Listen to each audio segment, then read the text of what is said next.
பராசக்தி மாதிரியே கர்ணன் அப்படின்னு சொல்லிட்டு ஜென்ரலாக சொன்னோனாலே எல்லாருக்கும் வந்து சிவாஜியோடைய கர்ணன் படம் தான் ஞாபகம் வரும். அதில் வந்து என்னென்னா மகாபாரதத்தில் வர கர்ணன் கதாபாத்திரத்தோட கதை தான்.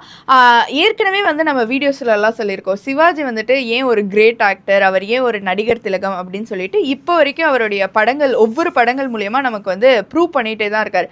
அதில் கர்ணனும் ஒரு முக்கியமான படம் தான். முக்கியமாக ஒரு சீனில் வந்து நம்ம கண்டிப்பாக சொல்லலாம், என்னென்னா இந்த உள்ளத்தில் நல்ல உள்ளம் பாட்டு கூட வரும். அதுதான் வந்து கடைசி சீனும் கூட.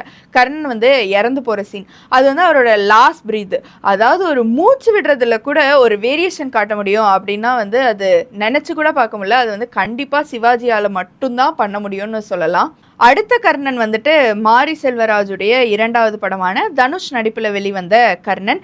இந்த படம் பேர் வந்தப்பயே வந்துட்டு ஒரு கான்ட்ரவர்சி ஆரம்பிச்சிருச்சு. ஃபஸ்ட்டு என்ன சொன்னாங்கன்னா, சிவாஜி படத்தோட கர்ணன் பேரை வச்சுருக்கீங்களே, அவரோட ஆக்டிங்கை டவுன்கிரேட் பண்ணுற மாதிரி ஏதாவது இருக்குமா அப்படிலாம் வந்து கேட்டாங்க. ஏன் இந்த பேர் வச்சிங்க அப்படிலாம் கேட்கும்போது மாரி செல்வராஜ் வந்து தெளிவாக சொல்லிட்டாரு, என்னென்னா இதுவும் வந்து மகாபாரத கர்ணனை பேஸ் பண்ணி தான் வச்சுருக்கோம். ஆனால் கர்ணன் அப்படின்னு சொன்னாலே எல்லாருக்கும் என்ன ஞாபகம் வரும்னா, எல்லாத்தையும் எடுத்து கொடுக்குறவர், நிறைய கொடுக்குறவர் அப்படின்னு தான் ஞாபகம் வரும்.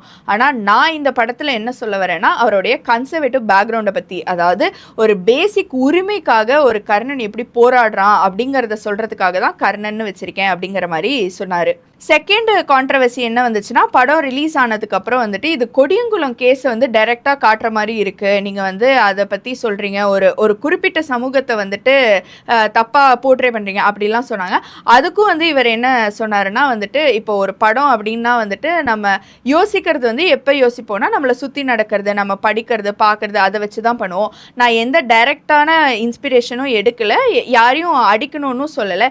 இது டைரெக்டாக ஒரு பேசிக் ஒரு பஸ் உரிமைக்கு வந்து ஒரு ஊர் வந்து எப்படி கேட்குறாங்க அப்படிங்கிறத தான் நான் காட்டணும் அப்படின்னு நினச்சேன் அப்படிங்கிற மாதிரி சொன்னாங்க. ஸோ எனக்கு தெரிஞ்சு இது ரெண்டுமே வந்து கர்ணனோட 2 சைடை காமிச்சது வந்து ஒரு பெஸ்ட் போர்ட்ரேல் தான் நான் சொல்லுவேன்.